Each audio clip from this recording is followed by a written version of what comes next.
വിശദമായി നോക്കാം. Nehru group chairman P കൃഷ്ണദാസിന്റെ മുൻകൂർ ജാമ്യാപേക്ഷ പരിഗണിച്ച ഹൈക്കോടതി ജഡ്ജിക്കെതിരെ പാമ്പാടി നെഹ്റു കോളേജിൽ മരിച്ച ജിഷ്ണു പ്രണോയിയുടെ അമ്മ ചീഫ് ജസ്റ്റിസിന് പരാതി നൽകി. കേസിൽ വാദം കേൾക്കുന്ന ജഡ്ജിക്ക് നെഹ്റു ഗ്രൂപ്പുമായുള്ള ബന്ധം പരിശോധിക്കണമെന്നാണ് കത്തിൽ ജിഷ്ണുവിന്റെ അമ്മ ആവശ്യപ്പെട്ടിരിക്കുന്നത്. നെഹ്റു ഗ്രൂപ്പ് ചെയർമാൻ പി കൃഷ്ണദാസിന്റെ മുൻകൂർ ജാമ്യാപേക്ഷ പരിഗണിച്ച ജഡ്ജും നെഹ്റു ഗ്രൂപ്പും തമ്മിൽ ബന്ധമുണ്ടോ എന്ന് സംശയിക്കുന്നതായും നീതി ലഭിക്കുന്നതിനാവശ്യമായ നടപടികൾ സ്വീകരിക്കണമെന്നും ആവശ്യപ്പെട്ടാണ് ജിഷ്ണുവിന്റെ അമ്മ മഹിജ ഹൈക്കോടതി ചീഫ് ജസ്റ്റിസിന് പരാതി നൽകിയത്. പി കൃഷ്ണദാസിന്റെ മുൻകൂർ ജാമ്യാപേക്ഷ പരിഗണിച്ച ജഡ്ജും നെഹ്റു ഗ്രൂപ്പും തമ്മിൽ അടുത്ത ബന്ധമുള്ളതായി സൂചന നൽകുന്ന നിരവധി ഫോട്ടോകൾ സോഷ്യൽ മീഡിയ വഴി തനിക്ക് ലഭിച്ചിട്ടുണ്ട്. നീതിന്യായ വ്യവസ്ഥയിൽ വിശ്വസിക്കുന്ന തനിക്ക് വ്യക്തിപരമായി ആ വിശ്വാസം നഷ്ടപ്പെടാനും തന്റെ മകന് നീതി ലഭിക്കില്ലെന്ന തോന്നലുണ്ടാക്കാനും ഈ ഫോട്ടോകൾ കാരണമായിട്ടുണ്ടെന്ന് മഹിജ കത്തിൽ പറയുന്നു. നെഹ്റു ഗ്രൂപ്പുമായി ജഡ്ജിനുള്ള ബന്ധം സംശുദ്ധമാണോ എന്ന് പരിശോധിക്കണമെന്നും നീതി ലഭിക്കാൻ ആവശ്യമായ ഇടപെടൽ ഉണ്ടാകണമെന്നും പറഞ്ഞാണ് കത്ത് അവസാനിപ്പിക്കുന്നത്. News bureau, Kozhikode. ജിഷ്ണു കേസിൽ മുഖ്യപ്രതിയായ നെഹ്റു ഗ്രൂപ്പ് ചെയർമാൻ പി കൃഷ്ണദാസിന് മുൻകൂർ ജാമ്യം അനുവദിച്ചതിനെതിരെ സംസ്ഥാന സർക്കാർ സുപ്രീം കോടതിയെ സമീപിച്ചു. തെളിവുകൾ പരിഗണിക്കാതെയാണ് ഹൈക്കോടതി കൃഷ്ണദാസിന് ജാമ്യം അനുവദിച്ചതെന്നും റദ്ദാക്കണമെന്നും ആവശ്യപ്പെട്ടാണ് സംസ്ഥാന സർക്കാർ ഹർജി നൽകിയിരിക്കുന്നത്. കൃഷ്ണദാസ് ഇടക്കാല ജാമ്യം നേടിയത് തെറ്റായ വിവരങ്ങൾ സമർപ്പിച്ചാണെന്നും ഇത് കേസന്വേഷണത്തെ പ്രതികൂലമായി ബാധിക്കുന്നുവെന്നും ഹർജിയിൽ സർക്കാർ ചൂണ്ടിക്കാട്ടുന്നു. മനു ചേരുന്നുണ്ട് വിശദാംശങ്ങൾ നൽകാനായി. മനു, വിവരങ്ങൾ. മനു, കേൾക്കാമോ? കൃഷ്ണദാസിന്റെ മുൻകൂർ ജാമ്യം റദ്ദാക്കണമെന്ന് ആവശ്യപ്പെട്ടുകൊണ്ട് സംസ്ഥാന സർക്കാർ സുപ്രീം കോടതിയെ സമീപിച്ചു. തെളിവുകൾ പരിഗണിക്കാതെയാണ് ഹൈക്കോടതി കൃഷ്ണദാസിന് ജാമ്യം അനുവദിച്ചതെന്നും റദ്ദാക്കണമെന്നും ആവശ്യപ്പെട്ടാണ് സംസ്ഥാന സർക്കാർ ഹർജി നൽകിയിരിക്കുന്നത്. മനുശങ്കരൻ ദില്ലിയിൽ നിന്ന് നൽകും വിവരങ്ങൾ. മനു, കൃഷ്ണദാസിന്റെ മുൻകൂർ ജാമ്യം റദ്ദാക്കണമെന്ന് ആവശ്യപ്പെട്ടുകൊണ്ട് സംസ്ഥാന സർക്കാർ ഹർജി നൽകിയിരിക്കുന്നു സുപ്രീം കോടതിയിൽ. വിവരങ്ങൾ എന്തൊക്കെയാണ്? പി കൃഷ്ണദാസിന് ജാമ്യം അനുവദിച്ചത് കൃത്യമായ തെളിവുകൾ കോടതി പരിശോധിക്കാതെയാണ് എന്നാണ് ഹർജിയിൽ പ്രധാനമായും സംസ്ഥാന സർക്കാർ സുപ്രീം കോടതിയിൽ ആവശ്യപ്പെട്ടിരിക്കുന്നത്. അതിനാൽ ഈ മുൻകൂർ ജാമ്യം ഈ ജിഷ്ണു കേസിലെ മുഖ്യപ്രതിയായ പി കൃഷ്ണദാസിന് അനുവദിച്ചത് പുനഃപരിശോധിക്കണം എന്നുകൂടിയാണ് സുപ്രീം കോടതിയിൽ സംസ്ഥാന സർക്കാർ ആവശ്യപ്പെട്ടിരിക്കുന്നത്. കൃഷ്ണദാസ് ഇടക്കാല ജാമ്യം നേടിയത് തെറ്റായ വിവരങ്ങൾ സമർപ്പിച്ചാണെന്നാണ് സർക്കാർ ഹർജിയിൽ ചൂണ്ടിക്കാട്ടിയിരിക്കുന്നത്. കേസ് ഡയറി ഹാജരാക്കാൻ ആവശ്യപ്പെട്ട് നേരത്തെ കോടതി നിർദ്ദേശിച്ചിരുന്നു. ഈ കേസ് ഡയറി പരിശോധിച്ചാണ് ആത്മഹത്യാ പ്രേരണ കുറ്റം നിലനിൽക്കുമോ എന്ന സംശയം ഹൈക്കോടതി പ്രകടിപ്പിച്ചിരുന്നത്. പക്ഷേ ഇതെല്ലാം തെറ്റായ വിവരങ്ങൾ സമർപ്പിച്ച് കോടതിയെ തെറ്റിദ്ധരിപ്പിക്കുകയായിരുന്നു കൃഷ്ണദാസ് ചെയ്തത് എന്നാണ് സംസ്ഥാന സർക്കാർ സുപ്രീം കോടതിയിൽ അറിയിച്ചിരിക്കുന്നത്. അതിനാൽ തന്നെ ഇങ്ങനെ തെറ്റായ വാദങ്ങൾ കോടതിയിൽ സമർപ്പിച്ചതിനാൽ ഇത് കേസന്വേഷണത്തെയും വളരെ പ്രതികൂലമായി ബാധിക്കുന്നുവെന്നും സംസ്ഥാന സർക്കാർ ചൂണ്ടിക്കാട്ടുന്നു. അതിനാൽ തന്നെ ഇക്കാര്യത്തിൽ അടിയന്തരമായി ഇടപെട്ട് ഈ മുൻകൂർ ജാമ്യം ഹൈക്കോടതി അനുവദിച്ചത് സ്റ്റേ ചെയ്യണമെന്ന് കൂടിയാണ് സംസ്ഥാന സർക്കാർ സുപ്രീം കോടതിയിൽ ചൂണ്ടിക്കാട്ടിയിരിക്കുന്നത്. മനു, ഈ ഹർജി എപ്പോഴാണ് പരിഗണിക്കുക? മനു, ഉടൻ തന്നെ ഹർജി ഈ ആഴ്ച തന്നെ പരിഗണനയിൽ വരാനുള്ള സാധ്യതയാണ് ഇപ്പോൾ നിലനിൽക്കുന്നത്. സംസ്ഥാന സർക്കാരിന് നേരത്തെ തന്നെ ഈ സുപ്രീം കോടതിയെ സമീപിക്കാനുള്ള സാധ്യതകളൊക്കെ മുന്നോട്ട് വച്ചിരുന്നു. ജിഷ്ണുവിന്റെ മാതാവ് മുഖ്യമന്ത്രിയുമായി കൂടിക്കാഴ്ച നടത്തിയപ്പോൾ തന്നെ നിയമപരമായ എല്ലാ സാധ്യതകളും സംസ്ഥാന സർക്കാർ ജിഷ്ണുവിന് അനുകൂലമായ രീതിയിൽ കേസന്വേഷണവും മറ്റും നീങ്ങുന്ന രീതിയിൽ എല്ലാവിധ സഹായങ്ങളും ചെയ്യാം എന്നൊരു ഉറപ്പ് മുഖ്യമന്ത്രി മുന്നോട്ട് വയ്ക്കുകയും ചെയ്തിരുന്നു. ഈ ഒരു സാഹചര്യത്തിൽ കൂടിയാണ് ഹൈക്കോടതി ഈ മാസം 23-ാം തീയതി വരെ ഒരു മുൻകൂർ ജാമ്യം, ഈ മാസം 17-ാം തീയതി വരെ കൃഷ്ണദാസിന്റെ അറസ്റ്റ് വിലക്കിക്കൊണ്ടുള്ള ഒരു മുൻകൂർ ജാമ്യം ഹൈക്കോടതി അനുവദിച്ചത്. അതിനാൽ തന്നെയാണ് ഇത് ചോദ്യം ചെയ്തുകൊണ്ട് സംസ്ഥാന സർക്കാർ ഇപ്പോൾ സുപ്രീം കോടതിയിൽ നീങ്ങിയിരിക്കുന്നത്. നിലവിലെ സാഹചര്യത്തിൽ ഈ ആഴ്ച ഉടൻ തന്നെ ഈ ഹർജി സുപ്രീം കോടതി പരിഗണിക്കാനുള്ള സാധ്യതയാണ് നിലനിൽക്കുന്നത്. നിലവിൽ ഈ ഹർജിയിൽ സംസ്ഥാന സർക്കാർ ചൂണ്ടിക്കാട്ടിയിരിക്കുന്നത് കൃത്യമായ തെളിവുകൾ ഹൈക്കോടതി പരിശോധിച്ചിരുന്നില്ല, ഇതിന്റെ ഒരു വിലയിരുത്തൽ ഹൈക്കോടതി നടത്തിയിരുന്നില്ല. സംസ്ഥാന സർക്കാർ അഭിഭാഷകൻ തന്നെ കോടതിയിൽ ചൂണ്ടിക്കാട്ടിയിരുന്നു. ഇതിലെ പ്രധാന കാര്യങ്ങൾ തെറ്റായ വിവരങ്ങളായാണ് കൃഷ്ണദാസ് കോടതിയെ ബോധിപ്പിച്ചിരിക്കുന്നത്. കോടതിയെ തന്നെ തെറ്റിദ്ധരിപ്പിക്കുന്ന രീതിയിലേക്കാണ് കൃഷ്ണദാസ് ഈ ഒരു കേസിൽ നീക്കം നടത്തിയിരിക്കുന്നത്. അതിനാൽ അടിയന്തരമായി ഇത് പുനഃപരിശോധിക്കണം എന്നായിരുന്നു ഇപ്പോൾ സംസ്ഥാന സർക്കാർ സുപ്രീം കോടതിയിൽ ആവശ്യപ്പെട്ടിരിക്കുന്നത്. വിശദാംശങ്ങൾ നൽകിയത്. കൃഷ്ണദാസിന്റെ മുൻകൂർ ജാമ്യം പുനഃപരിശോധിക്കണമെന്ന് ആവശ്യപ്പെട്ടുകൊണ്ട് സംസ്ഥാന സർക്കാർ സുപ്രീം കോടതിയെ സമീപിച്ചിരിക്കുന്നു. തെറ്റായ വിവരങ്ങൾ ധരിപ്പിച്ചാണ് കൃഷ്ണദാസ് ഹൈക്കോടതിയിൽ നിന്നും മുൻകൂർ ജാമ്യം നേടിയത്. ഇത് റദ്ദാക്കണമെന്നാണ് ഹർജിയിൽ സംസ്ഥാന സർക്കാർ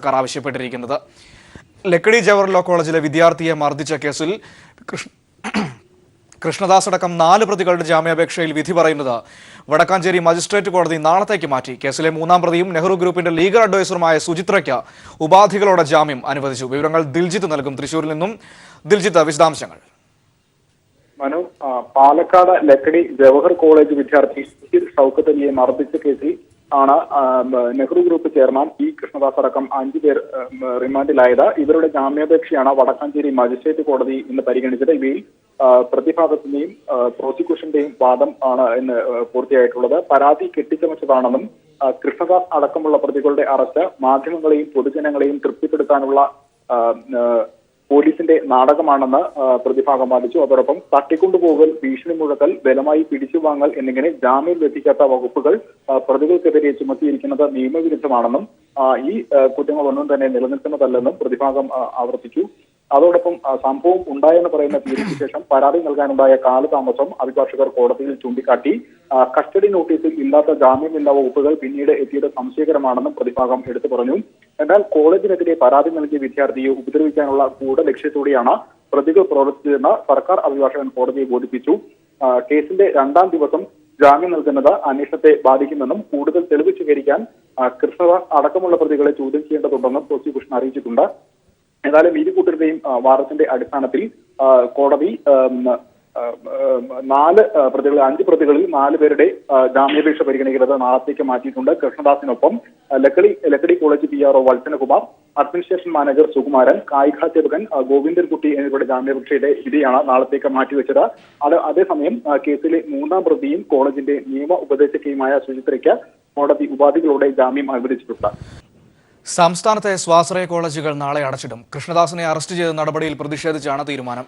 മെഡിക്കൽ എഞ്ചിനീയറിംഗ് കോളേജുകൾ ഉൾപ്പെടെ സംസ്ഥാനത്തെ 1200 സ്വാശ്രയ സ്ഥാപനങ്ങളാണ് നാളെ ഒരു ദിവസത്തേക്ക് അടച്ചിടുക. സ്വാശ്രയ കോളേജുകളുടെ സംഘടനയുടേതാണ് തീരുമാനം. അസോസിയേഷൻ തീരുമാനം വിദ്യാർത്ഥികളോടുള്ള പൊതുസമൂഹത്തോടുമുള്ള വെല്ലുവിളിയെന്ന് SFI വ്യക്തമാക്കി.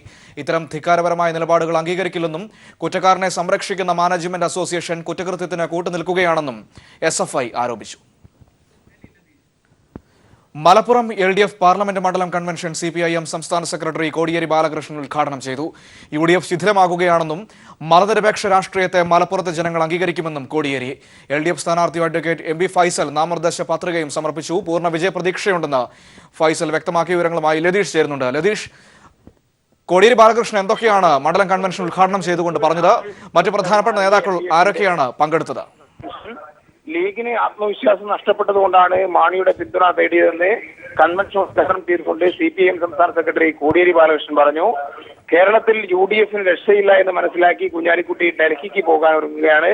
എന്നാൽ ഇത് നിലവിലെ രാഷ്ട്രീയ സാഹചര്യത്തിൽ നടക്കില്ല. വർഗീയതയ്ക്കെതിരെ ഉറച്ച നിലപാടെടുക്കാൻ മലപ്പുറത്ത് നിന്ന് MB ഫൈസലിനെ വിജയിപ്പിക്കണമെന്നും കോടിയേരി പറഞ്ഞു. LDF സർക്കാരിന്റെ ഭരണ നേട്ടങ്ങൾ ആത്മവിശ്വാസത്തോടെ തെരഞ്ഞെടുപ്പിനെ നേരിടാൻ മുന്നണിയെ സജ്ജമാക്കി കഴിഞ്ഞെന്ന് കോടിയേരി പറയുകയുണ്ടായി. UDF മറന്ന പ്രവാസികളെ സംരക്ഷിക്കുന്ന സർക്കാരാണ് കേരളം ഭരിക്കുന്നതെന്നും കോടിയേരി ഓർമ്മിപ്പിച്ചു. ലീഗും BJPയും സാമുദായിക ധ്രുവീകരണത്തിന് ശ്രമിക്കുകയാണെന്ന് CPI സംസ്ഥാന സെക്രട്ടറി കാനം രാജേന്ദ്രൻ പറഞ്ഞു.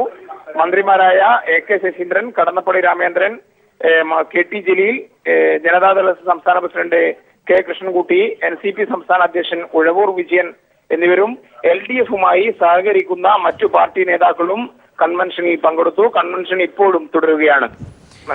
ശരി, ലതീഷാണ് വിവരങ്ങൾ നൽകിയത്. PK കുഞ്ഞാലിക്കുട്ടിക്ക് ആത്മവിശ്വാസം ഇല്ലാത്തതുകൊണ്ടാണ് വേങ്ങരയിൽ നിന്ന് രാജിവെക്കാതെ മലപ്പുറത്ത് മത്സരിക്കുന്നതെന്ന് CPIM സംസ്ഥാന സെക്രട്ടറി കോടിയേരി ബാലകൃഷ്ണൻ.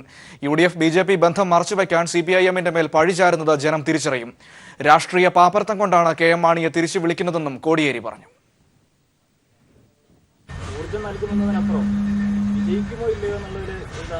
ഇതിലെ മുസ്ലിം ലീഗിന് 2 ലക്ഷം വോട്ടുള്ള മണ്ഡലത്തിലാണ് കുഞ്ഞാലിക്കുട്ടി മത്സരിക്കുന്നത്.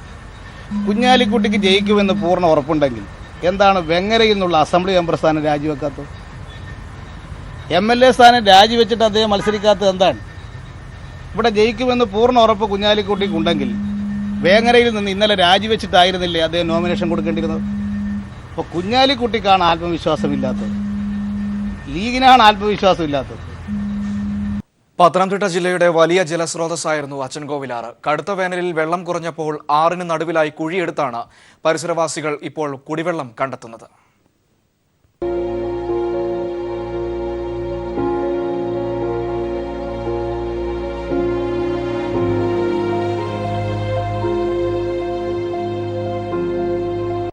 വരൾച്ചയിലും വലിയ ജലസ്രോതസ്സായി നിലനിന്നിരുന്നു അച്ചൻകോവിലാറ്.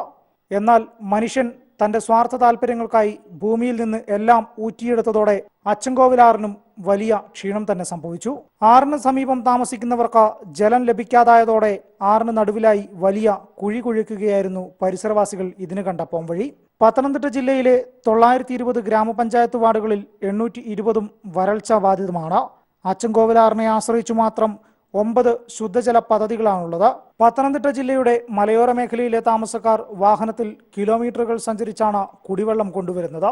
മറ്റ് ജില്ലകളെ വെച്ച് താരതമ്യം ചെയ്യുമ്പോൾ പത്തനംതിട്ട ജില്ലയിൽ വേനൽ മഴ കൂടുതലായി ലഭിച്ചിട്ടുണ്ടെങ്കിലും അതൊന്നും തന്നെ ഇവിടുത്തെ ജലക്ഷാമത്തിന് മതിയായ പരിഹാരം കാണുന്നതായിരുന്നില്ല.